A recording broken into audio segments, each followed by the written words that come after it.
SwayamPrabha. Digital India. Educated India.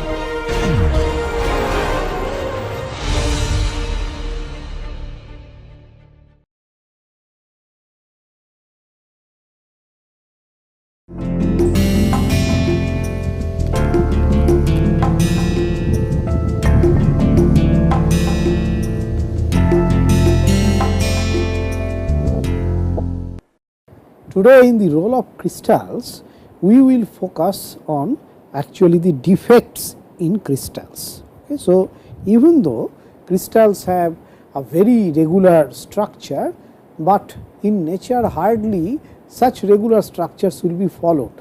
So, hence the defects that we will come across in a crystal structure at various length scales, etc., we will focus on that today. So, thus we will first give an introduction on the crystal defects, we will then talk about point defects, line defects, plane defects, and finally the volume defects. So, the first point is that when the crystal is forming, if you let us discuss that, we have earlier also discussed about it. So, let us look back at this, that from a liquid stage we are gradually, through a gradual process of cooling, we are getting the crystal structure, right. If we want to make the cooling process to be very fast, then what we are going to get is the glassy amorphous structure. So, hence a very controlled, uniform, gradual cooling is the must in terms of developing a crystal structure. Now, when you are from this molten state, you are actually taking a material to the solid phase, the first thing that would happen is that there will be the sight of new thermodynamic phases, which we will call as the nucleations. So, the nucleations, as has been shown here, that various nuclei will start, and these nuclei will grow to form the crystals, and these crystals will start to grow up to a point when they will meet each other. When they will meet each other, then we are going to get actually the grain structure. Okay. So, basically grains are crystals, but they are crystals grown up to such an extent that each crystal structure is getting in touch with another crystal structure. That is when we will say that now from the basic crystal structures, the grains have been formed in the system. So, this is how the solidification process occurs. Now, in this solidification process, not everything goes perfect. So, there will be lot of scopes of things getting disturbed, and many of these disturbances will result on what we say that the crystal defects. So, any deviation that we will observe in an ordered arrangement of constituent particles in a crystal, we call them to be defect or imperfections. Now, why it is important? Because the properties of the material are actually influenced by the presence of these imperfections. That is why it is important for us. Mechanical properties, for example, of pure metal, that changes significantly when metals are actually alloyed. Now, alloys are actually intentional creation of disturbances or defects in a crystal structure to improve the material properties or mechanical properties of a metal. People have understood it initially intuitively, you can say, when you have talked about the from the copper age to bronze age. Okay, people have understood that something happens when copper gets mixed with other impurities. Similarly, when we have talked about from iron age to steel age, okay, if you remember those various types of steels, the early steels in southern part of India, for example. Okay, so, all these people have realized that carbon as an impurity plays an important role in the crystal structure of iron to actually improve the properties of iron drastically. So, the copper, for example, when you take pure copper, its yield strength is 117 megapascal, but you mix this copper in a ratio of 70% copper with 30% zinc, you get actually brass, and you see the brass's modulus of elasticity yield strength is 200 megapascal. So, thus it is important for us to know about how many types of imperfections are possible in any regular ordered crystal structure, what are the roles of each one of them in terms of the material properties of the systems. Now, to do that, that means we have to clearly classify the types of defects. So, the major types that we can say is that the point defects, which are actually 0 dimensional, we will put more emphasis on that in this lecture. Also, there are other defects like line defects, which is like dislocations, that is 1 dimensional in nature, plane defects, which are like 2 dimensional, in which grain boundaries will come, twin boundaries will come, and finally volume defects, which are 3 dimensional, in which pores, cracks, etc. will come. Now, in the point defect itself, there are about 5 to 6 categories of it. For example, the vacancy defect, interstitial defect, substitutional defect, Frenkel defect and Schottky defect. So, we will talk about all these types of defects in today's lecture. So, let us first start with the point defect. Now, this is associated with the atomic sites happening inside a crystal structure, and it may not be very regular in nature, it may be just irregular in the sense that in a regular lattice, but not, it may not be periodic in nature. At different points you may suddenly see that one atom is missing from the regular lattice site. If this happens, then this is called the vacancy. So, and this is something that is very real in this system. It is impossible to create a material which will be free from the vacancy defect. Now, here is an example that you have a regular structure, suddenly one atom is missing here. Okay, so, there is a vacancy here. Now, presence of this vacancy, naturally what happens, it increases the disorderliness or the entropy in the crystal, that is one thing. What are the other things that is happening? It actually decreases the density of the substance, because there is nothing there, there are voids type of a thing there in the atomic structure. So, it is going to decrease the density. The concentration of vacancy, if increases when there is an increase in temperature. Okay, so, at a higher temperature it is found that vacancies are more. Why? Because atoms are more mobile basically, and in fact something more happens at that high temperature, that decreasing activation energy. Okay, so, in fact the number of vacancies you can actually compare it using Arrhenius law, that the number of vacancy is actually varying with the activation energy and the temperature. Okay. So, as the activation energy is reducing, as the temperature is increasing, you are actually going to get more number of vacancies in the system. Now, there is another form that can happen when the vacancy is there and suddenly an impurity, because you will never see a very pure material, suddenly an impurity goes and says, okay, there is a vacancy, let me push myself inside it. So, that is called interstitial defect. Now, if the atoms from the same group goes and pushes itself, then it is actually self interstitial defect. Sometimes atoms of different kinds or impurities like a foreign atom can occupy it, then then it is not self interstitial, but it is just in interstitial defect. In fact, if you can see that a vacancy and a self interstitial defect may be actually kind of an inverse way of two phenomena, because suppose where there is a vacancy, there is supposed to be an atom there, but this atom, due to the say increase of temperature, due to the decrease of the activation energy, this atom has jumped out of its location and went and pushed itself in one such place. That way it is stressing the region here and it is creating a kind of a pore here. So, that is what is happening, that vacancy is happening at one place, at the same time self interstitial phenomena is happening at another place, and both of them may become actually coupled with each other. There are some examples like carbon forms an interstitial solid solution when it is added to iron, and what will happen if you look at it, that the atomic radius of carbon is only 0.071 nanometer, which is much less than that for iron. So, it is for iron it is 0.124 nanometer. So, that means there are plenty of space in between the iron atoms, where this 0.071 nanometer carbon atom can go and push itself inside. The moment this happens, it actually generates a stress on all the neighboring iron atoms, and that actually significantly changes the material properties of the system. Now, sometimes there will be substitutional defect also. Substitution happens when the atom that is substituting is nearly of the same size of the original atom.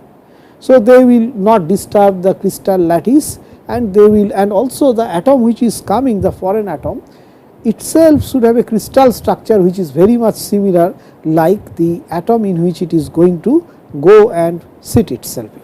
So, this happens many a times between copper and nickel, because if you look at it, copper's atomic radius is 0.128 nanometer and nickel's atomic radius is 0.125 nanometer, and both of them actually creates a FCC solid solution. So, it is very easy for copper to substitute nickel. Okay. So, that is how the substitutional defect can get formed in the system. Now, there are two more varieties of these actually point defects. These are specifically these things arise for ionic structures, okay, where crystal structure which is mostly having ionic bonds. Let us say salts or ceramics, you would see this more. The first of them is called actually the Frenkel defect.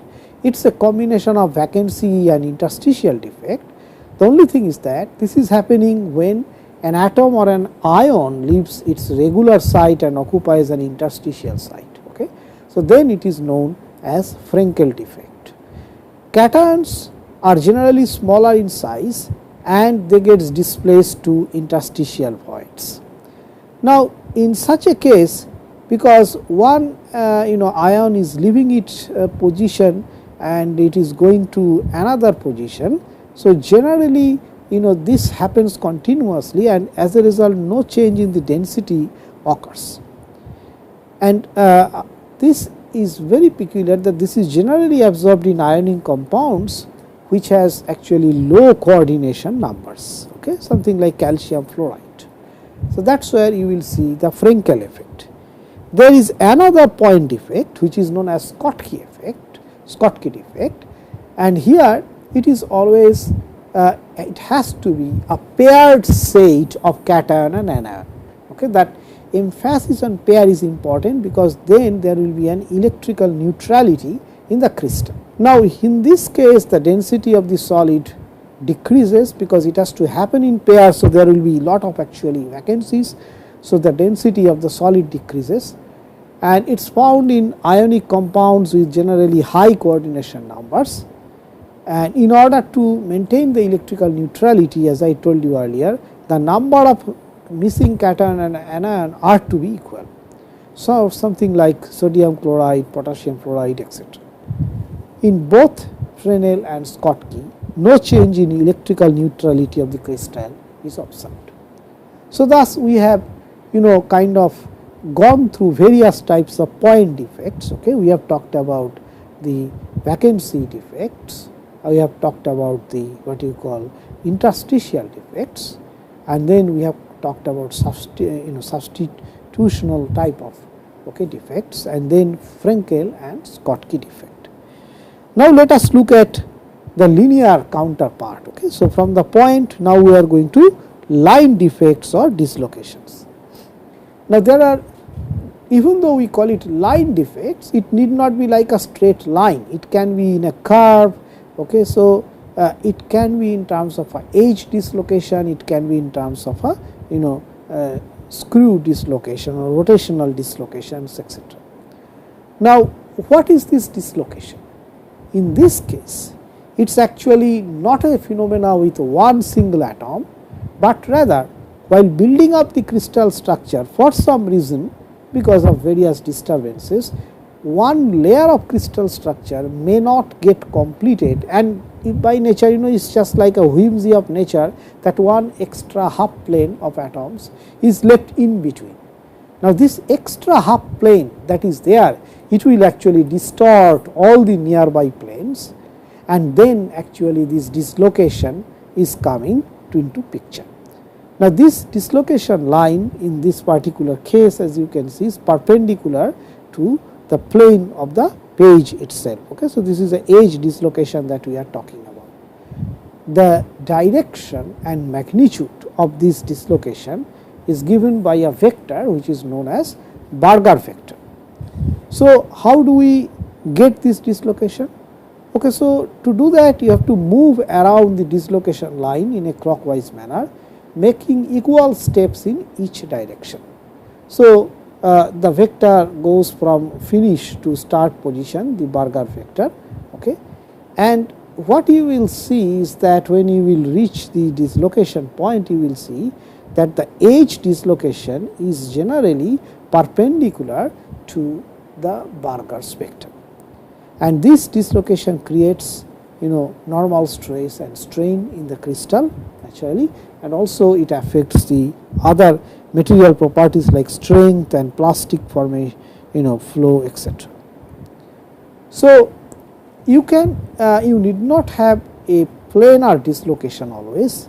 Okay, you can have a dislocation which is like a screw dislocation, okay, which actually is something like a shear that is happening in the system.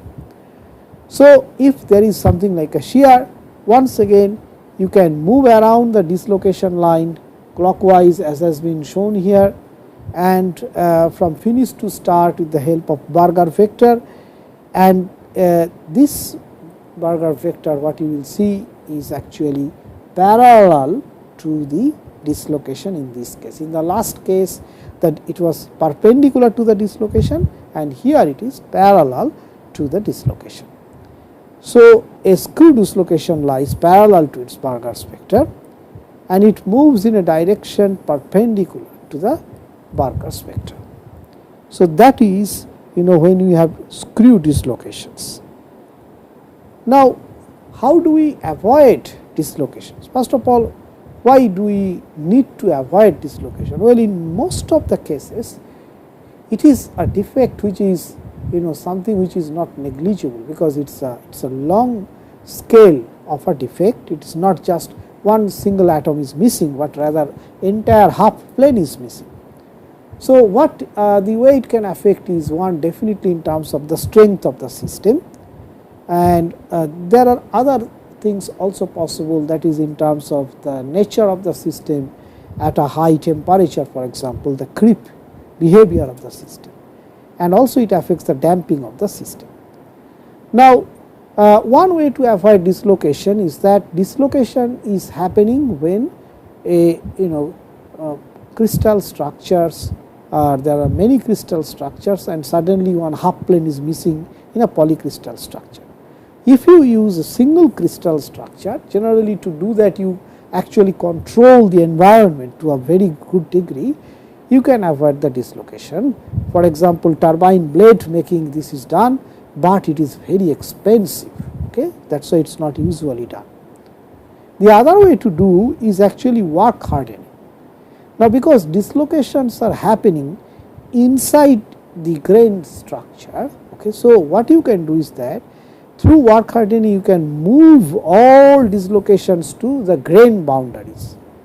So, when the dislocation will become essentially a part of the grain boundary, then we can say that this strengthening to plastic deformation has happened, and there is a work hardening that has taken place in the system. This is done in a regular manner, particularly for developing very high strength surfaces. Let us say wherever there is a point contact and there is a danger of wear and abrasion, the work hardening is required, and there this can work in a much better way. The other way to actually avoid dislocation is actually you introduce impurity into the atom, so that it goes into that dislocation space, it fills up the space, okay, and thus it makes the whole system to be stronger. So, these are various ways of actually dislocations that you can control. Now, that is about the edge dislocations. If you expand that, what you are going to get is called surface or planar defects. So, the planar defects are something that what you will see in general is in the grain boundaries itself. The boundaries that separate the two grains of crystals having different crystallographic orientation. Okay, this is where you will see this grain boundaries, which is a two-dimensional defect. Now, why it is, how it is going to affect the material property? Because the atoms which are near this grain boundary, suppose here we have a grain boundary, right. So, the atoms which are near the grain boundary, they are slightly distorted, we can say, and have higher energy than those within the grains. Now, in general, a grain boundary is assumed to contain 5 degrees of freedom.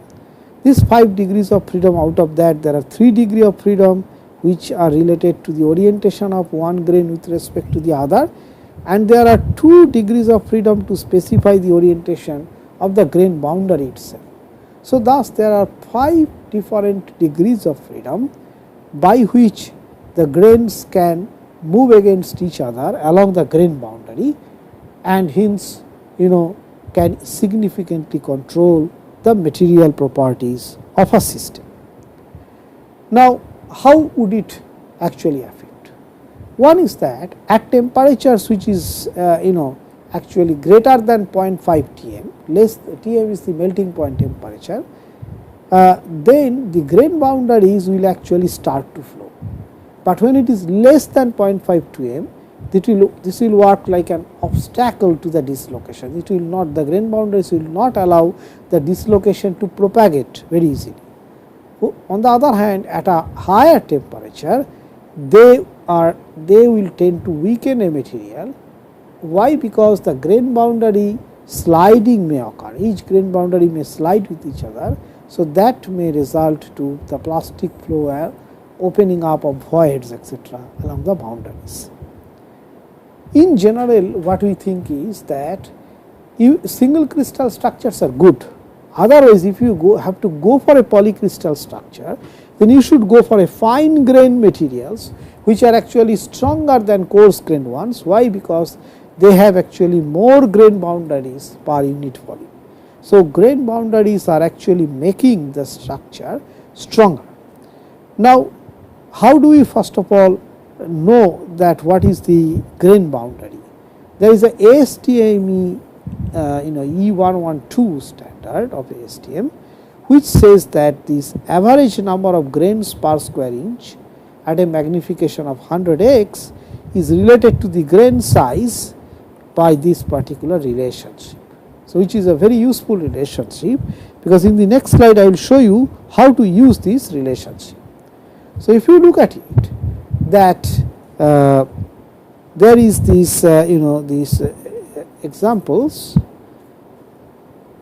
The first one is that you have to determine the ASTM grain size number of a metal specimen if 45 grains per square inch are measured at a magnification of 100x.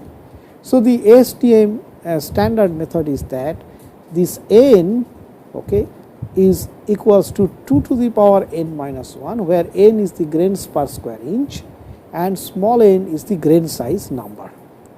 Now, if you take a logarithm, you get a simplified relationship like this. So, in this particular case, we have said that the capital N is actually 45, that is the 45 grains per square inch, and the denominator is log of 2, of course, that is fine with us, and then there is a plus 1 which came from this relationship. So, once I know that how many grains are there per square inch, I can actually find out what is the number n that we can find it out. Similarly, in yet another problem, suppose we use this equation where we have the percentage of grains, and we have grains per square inch. The n, small n, is something like 6.5 and the capital M is 85. So, if we carry out this exercise, we will see that Nm will come out to be something like 62.6 grains per square inch.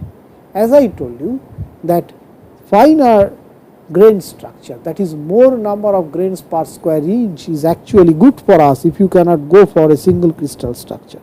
Hence, this determination is very useful for us. The second important point here is that there is this slip system. I told you already about slip plane and slip directions. They together form something which is called the slip system. Okay, and in the slip system, the slip plane is generally taken as the closest packed plane in the system, and slip direction is generally the direction on the slip plane with the highest linear density. Okay. So, why are we talking about highest linear density? We have also addressed this problem in the last class, where we have said that if there is a high linear density, then it is always easy for many things to happen fast using those atoms as the pivotal lines. Okay. I have given you an analogy of ragging pulling a carpet or a rug below, if you have certain number of kind of bearings or balls, then it is much easier for you to pull. Okay.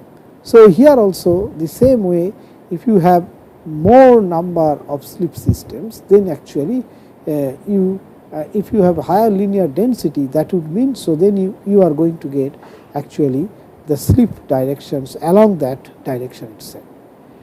FCC structure, for example, it has 4 1 family and of slip planes, and as such this planes contains 3 of the family which are of 1 0 0 with caret directions, and there are altogether 3 into 4. So, that means about 12 slip systems. Similarly, in BCC structure, there are actually 6 1 1 0 planes with 2 of the caret 1 1 0 direction in each, and that gives about 12, 6 into 2, that is about 12 slip planes. So, what do we conclude from this? That FCC and BCC materials, both of them has large number of slip systems, and that is why they are considered to be ductile material. Now, HCP on the other hand, okay, hexagonal closed pack systems, they have only 3 slip systems, and that is why they are quite brittle in nature. So, the slip system plays a very important role to actually define the nature of the particular material. Now, what we will see is that what is the a very special case of twining that you will see in terms of the grain structure, when particularly you will see that this is happening with a symmetry line like this. Okay. So, with a very definitive way that this kind of symmetric lines are going to actually, for example, this particular case, this is the symmetric line, this is going to move the atoms in a flip-flop conditions. This flip-flop condition, I have given you earlier an example of shape memory alloy. I will come back to it at a later stage. Now, this can be in the form of mechanical twins, which occurs generally in BCC and HCP crystal structure, or you will see the annealing twin, in which the deformation is due to the annealing itself. Okay. So, annealing is actually heating the material followed by slow cooling to remove the internal stresses and toughen it, and this occurs mostly with FCC crystal structure. So, that is about the twining. Now, twining plays a very important role because those crystal structures which can twine more, like HCP structure can actually twine more, and out of the BCC and FCC, both of them are fine, but BCC actually twines more, but those which can actually twine, they can be used for phase transformation. So, FCC, BCC structures will not usually twine because the slip is more energetically favorable. And this twining generally happens at low temperature and at high rates of shear loading like shock loading. It there are few such slip systems which are present in the system, and there is a small amount of deformation, okay, if you consider this in comparison with the slip. In fact, memory effects is one of the most prominent example of this kind of twining, but we will talk about it at a later stage. Finally, we will talk about volume and bulk defects. Okay. So, we have talked about point, line, surface, now then the volume. This happens mostly during the processing and fabrication, like the pores come.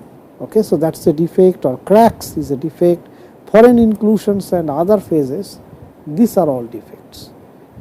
They are always undesirable, first thing, bulk defects, and they decrease the mechanical strength and promote the fracture. So, that is what is the kind of a flip side of a bulk defect. Now, let us try to draw a kind of a summary of what we have discussed today. Okay. So, we have talked about various kinds of defects. First of all, vacancy, substitutional, interstitial, if you remember.